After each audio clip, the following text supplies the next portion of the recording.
The views and opinions expressed on any program are those of the producers and/or the persons appearing on the program and do not necessarily reflect the views and opinions of FRC Media, Bristol Community College, or the City of Fall River.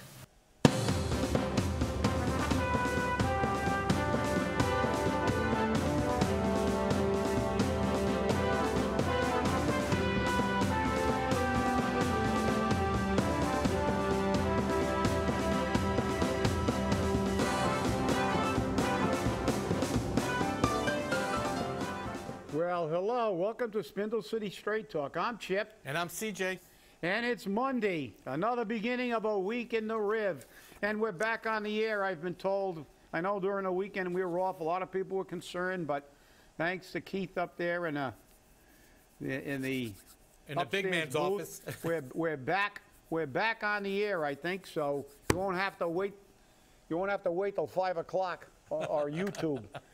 So we got a lot of things to talk about, and ironically enough, most of them are about the mayor. No. What a surprise. No, huh? really? So again, Marc Monroe again is, you know, I'm going to tell you, he's on a roll. I mean, but then again, maybe we shouldn't give him that much credit. With this guy, you got so much material to write about. It's not really that hard, but he does turn a pretty good phrase here. You know, he comes up with these things that really kind of make me laugh. And what did he call it? The looking for it. I should have underlined it, but I didn't. He said he called it the Steelezoic era. You know, you know, he talks about the mayor going on a binge, you know, careers binge of hiring his buddies. And he talks about how, you know, people give it to him for a campaign contribution. Now it's used for attorneys. And, you know, so we've got a few other articles in relation to that. But, you know, it's disturbing because, look, you know, regular people don't get to have fundraisers and have rich people give them money. And he talks about, Marc talks about he can give them $5 because he works for a living. But we look at the list of people, it's kind of a list of pay to play. You know, he's not getting this money because these people are altruistic. You know, they've gotten some good deals from this guy. If you look at the litany that I believe CJ went over it in one of the postings of all the interconnections in this incestuous relationship. $20,000 from the guy who wants to open a marijuana dispensary. And who he wrote a letter of recommendation for, right? Yep. Wow. There's no, yeah, that's not fishy. Or the other one whose daughter got fired from the city and now is working for the housing authority, and he made $1.4 million on a building that was worth about $35,000. But, well, you know, that's a little questionable still. We're not sure if they're working for the housing authority or not, but we're going to find out about that. Well, we've got that. There's an allegation that it's working for the housing authority, and, you know, but, you know, it just keeps going. You know, yeah. But that's... Hey, but, you know, even if you can't do anything else in life, you can work for the cemetery department. And when all else fails, if he goes, there won't be 3 strikes. He'll get 4 strikes. He'll reappear again. But it's just like our friend Faust. I remember and justifiably, you were talking about, will he be required to live in the city? Right. So he disappeared from this appointed position that he had as whatever euphemistic title he had. But now he's got another job. So that's what they do. They you know, they're in the public eye with this job. They slide him off into a job, and they just like disappear. They disappear into some office in City Hall, and now they just become another city employee, still with a paycheck. And now nobody is running around on the warpath saying, is he going to have to move in the city? Is he have to? I know he doesn't move it. He doesn't live in the city. No, he lives in Marion or Mattapoisett. And he's still a city employee. That's right. Where's the council talking about when is this guy going to be forced to move in the city or lose his job? Because he doesn't have a big high-end job that we can have qualifications, man. But then again, forget it. That's right. We don't have. But he can donate $1,000 to the legal defense fund. You can donate to that. We will finally get to that one. And what did we say on our first show about 6 years ago? Follow the money. when the money comes, you look at the campaign contributors and find somebody that didn't get something, and I'll tell you what, you get a free trip to Tiverton. It's amazing. It's amazing.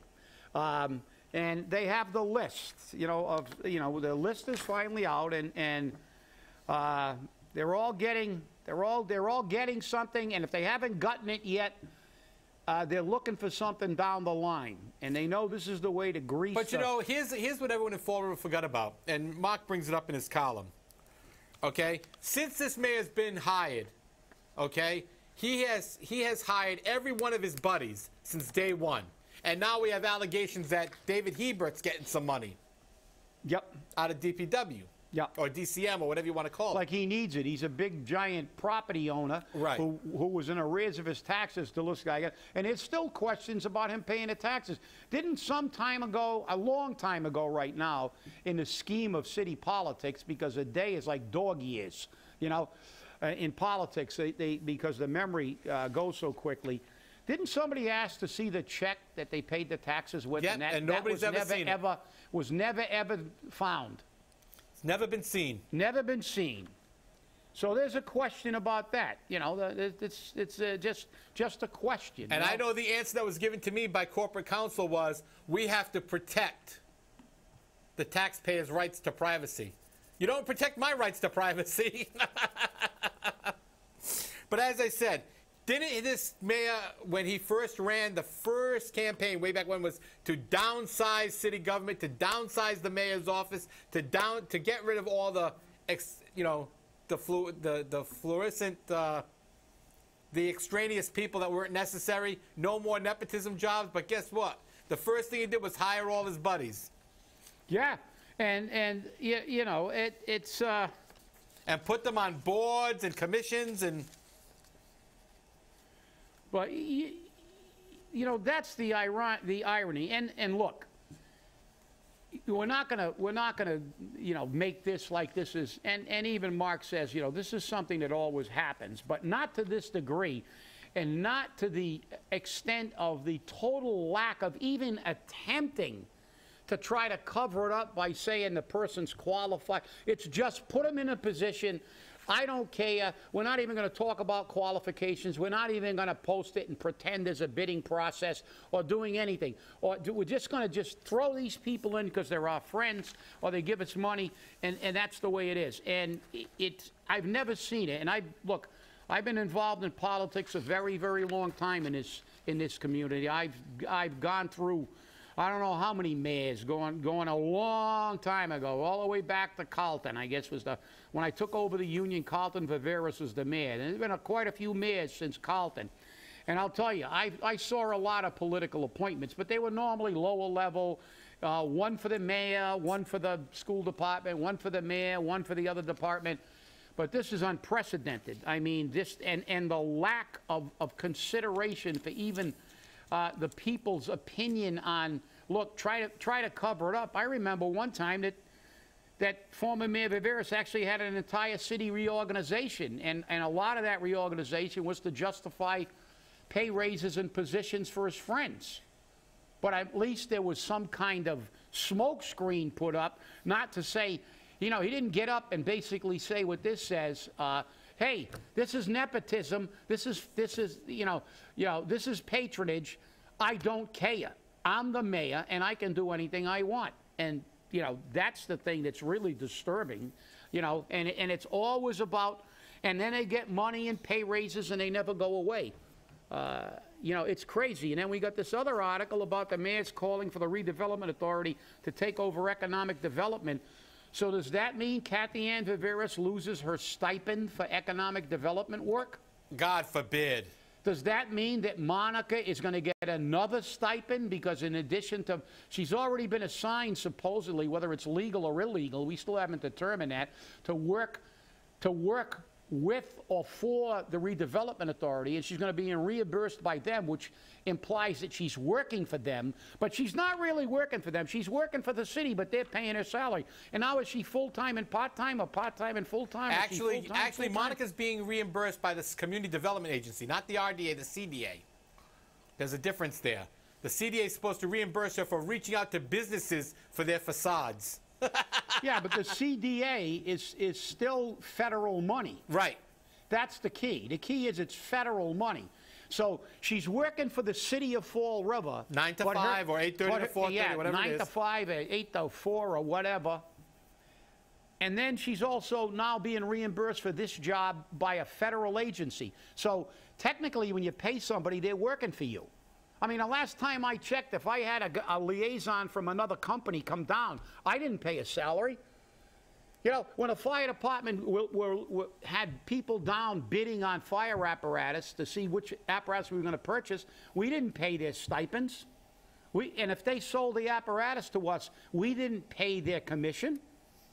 Whoever they work for pays the commission. She works for the city of Fall River. Why is this stipend coming from another agency?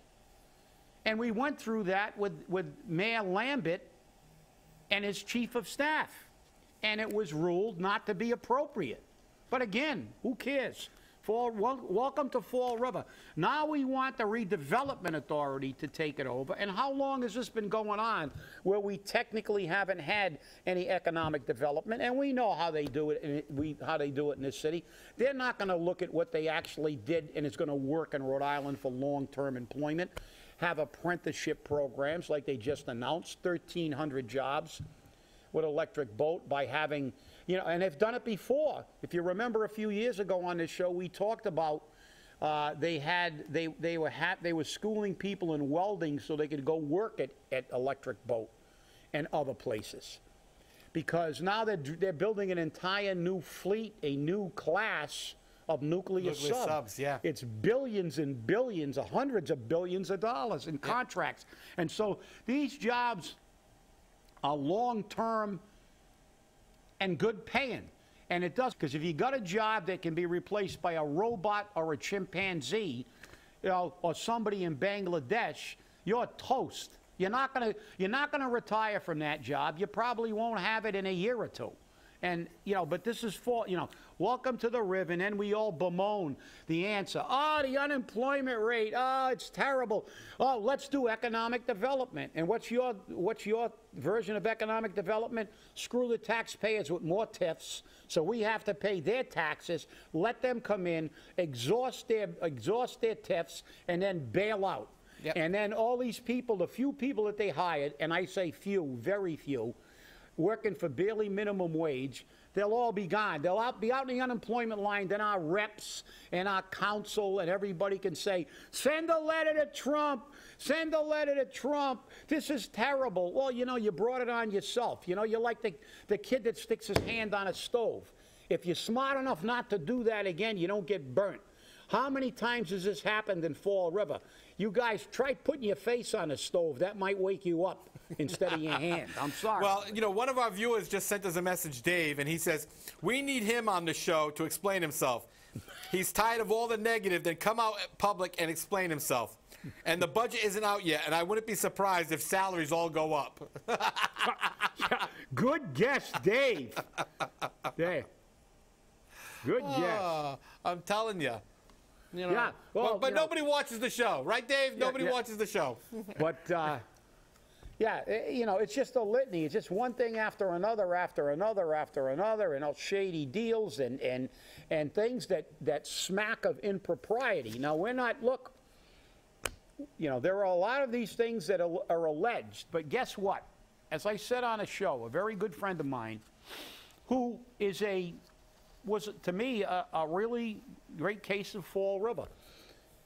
He was he was a businessman. He worked in an industry for a while, learned the trade, then opened up his own business and was a very successful businessman in Fall River. You know, he had a good business. It was a smaller business, but it was a good business, and it was a profitable business. And he made a decent living. And that's what it's about in Fall River. And now I see him virtually every day. And we always have conversations about, you know, the tax rate, the water bills, and how they're getting nothing. He's getting nothing for his money. and all these political hacks are getting pay raise after pay raise after pay raise, and this relentless assault on a taxpayer with no regard for people who are now he's on a fixed income. And, you know, but he's also, you know, he knows about money. I mean, he ran a business. He had to figure out how he could make a profit on things and on production and stuff like that. So, you know, and he's the guy that gave me the, you know, what's going to be one of my new favorite sayings, that if, you know, if you lie to the government, it's a felony. If the government lies to you, it's politics. And here again, we see it. You know, where else in the world can you raise money for a particular thing like running for office? So if CJ and I decide to run a fundraiser to help, you know, one-legged penguins, and we get a whole bunch of money, and then we get locked up for something, we can't take money out of that fund and use it for our legal defense. It's not even legal. But for a politician, fine. Ethics would say that. Yeah, oh yeah, you can do that. You can. They got some abstract, ridiculous interpretation that, well, it's because they're the mayor and because they're a politician, and that money could be used to protect their job. Well, you know, it's to protect your job too. But you and I can't do it. Just like you can't lie to the government, but they can lie to us on a daily basis, and nothing happens to them. How many congressmen? How many senators? I mean, look at our state house. Breaking news! Breaking news! The mayor is having a press conference right now. You can watch it on Channel 18. Please don't leave. And guess who's with him? The entire state delegation. Alan Sylvia, Paul Schmidt, Cal Fiola. I wonder what that's about. They're talking about Phillips, the closing of a business, and what they're doing. Yeah, what they're doing, which is flapping their gums. And, you know, too bad it's not humid today. You could all go down there and get a little air conditioning from their gums flapping. Because, you know, what did they do to keep Phillips here? They gave them, you know, they gave them breaks that we had to pay for, and now they're done. And look, I'm not blaming Phillips. I blame them. I blame those bunch of clowns that are going to go there and come up with all these excuses and political buzz lines to say we did this and we sent a letter and we complained to Trump and we did this and we did. But well, how many businesses have moved out of Fall River? A ton. And we keep doing it again, and now we're going to blame them? Look, they're a business. Anybody that thinks that a big business has any consideration for their workers needs to be put in a mental institution. You don't belong out on the street. You're dangerous. They shouldn't give you a gun permit, that's for sure, because you've got a business that is worker intensive, low wage, low skilled worker intensive, assembly line, manufacturing type jobs. And then after you get rid of, you know, sucking the government's tiffs and getting all your tax breaks that'll keep your operating costs down where your investors can make money and your corporate executives can get their bonuses, you're gone. If you can't replace them with robots, you're gone. Because believe me, if Amazon didn't have robots, Amazon would now be in Bangladesh and Mexico and every other place where they could get people to work for $15 a week. I hear you. Well, right now the mayor just said he's going to work with local businesses to help these people that don't deserve to lose their jobs. Nobody deserves to lose a job. That's we right. know that. And they lost their job because of you clowns. Right. Because of what you did. Why don't you bring in a business and say, look, we'll make your permitting process very good. We will give you maybe a TIF, but on the back end, after 10 years, employ these people. And what kind of employment's going to be? You think they'd look a little deeper? They don't care. It's like if everybody in the city, especially if you're a friend of the mayor. Yeah, except you know, then you get a good paying job. But I'll tell you what, if they could get 75,000 pizza joints in this city to survive, and everybody could get a job delivering pizza, they would be on the air saying we got the lowest unemployment rate in the state, and they would be right. But the fact is, we'd still be having people living on or around the poverty line because they're making about barely above minimum wage. That, you know, we would still be last or close to last in per capita income and household income. It's not just the job. In order to get this city back on its feet, you need, you know, decent paying, permanent jobs. You get those like you do an electric boat. The mayor just said he's worried about how these people are going to be paying their bills. Well, he doesn't say that when he hires his friends. Well, apparently you don't worry about the taxpayer paying their taxes. That's right. You know, you don't care. You just keep giving everybody a pay raise. I can tell you one thing. I can tell you one thing, Jaisal. Monica just got a $15,000 stipend. Jen Andrade's not worried about paying her bills. That'll absorb her little fees. So, you know, the only people that are worried about paying their bills are the people who will give you some FaceTime on a camera, because that's what you're doing right now. You're flapping your gums and pretending. Oh, I'm pretending. If you really cared about these people, you'd hold the damn line on the pay raises and maybe have a year without a tax increase or a sewer or a water increase or a fee increase on everything. God forbid. But never happen. That's not going to happen. I'll tell you what, the Bruins would be in the Stanley Cup Finals in hell before that'll happen in this city with this mayor. Absolutely. Well, you know, we talked a lot about this, and what's really bothering me is I want you to look at this money. You follow the money. Follow the money. Let's go. $20,000 from J.H. Holding of Portsmouth, Rhode Island.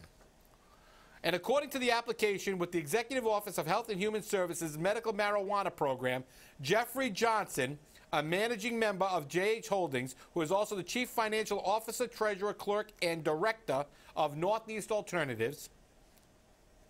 Northeast Alternatives is the city's third marijuana dispensary under construction as a grow house and distribution center located inside a strip mall at 999 William S. Canning Boulevard. That's right next door to the Tedeschi's, or what's now 7-Eleven or whatever it may be, on William S. Canning Boulevard. But in order for the company to start the licensing process, they had to get a letter of non-opposition from the city's mayor. I guess that letter of non-opposition cost $20,000 to the Legal Defense Fund. No, you're right. And let's follow the other money. Now, I said according $8,000 came out of his campaign account. Yeah. So that's all your money, people, that you gave him to get elected. Now he's using it to pay his lawyers. But it's pay to pay. And they're not concerned. They don't care what he uses for as long as they get what they need. Now, here's another. This is a paragraph out of this article. According to Career's recent campaign reports, those transfer funds likely came from 10 donors. In his latest bi-monthly report dated April 16th to April 30th, 6 donors gave the fund $1,000 each, and the donors are either Primacare doctors or management or associated with the Fall River Group. So we know that Primacare is a political player in this city. But we actually have the names. And what they get, I'd like the federal government to investigate them. I know they've been investigated a few times about billing, because I know people who actually initiated the complaints. But you know what disturbs me? Because our campaign finance people, you know, they don't look. Oh yeah, it's not, you know, they got an excuse. You're not going to tell me there was a time, and we looked at those reports, where people the janitors were giving $500 and $1,000 to a political campaign. I don't know any janitors that give $1,000, and virtually every single employee in Primacare gave to a political campaign. That smacks of, you know, a shell game with the money. They're giving these people to give money. Nobody ever investigated. And as far as I'm concerned, the Fed should be in there with a flashlight going up their, opening up their anal sphincter. Well, here's the thing, just so people know. The way they did this was they donated the money to Jaisal's campaign account.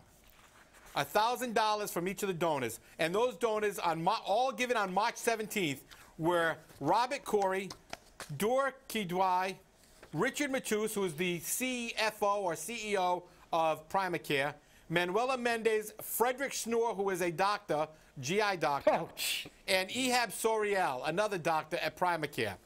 On April 1st through April 15th, Campaign Finance Report donors gave a total of $875, with William J. Eccles Jr., CEO of Bank 5, and Whites of Westport owners Richard, Sean, and Jana LaFrance. Well, So that's where the $8,000 came from that was transferred to his legal defense account.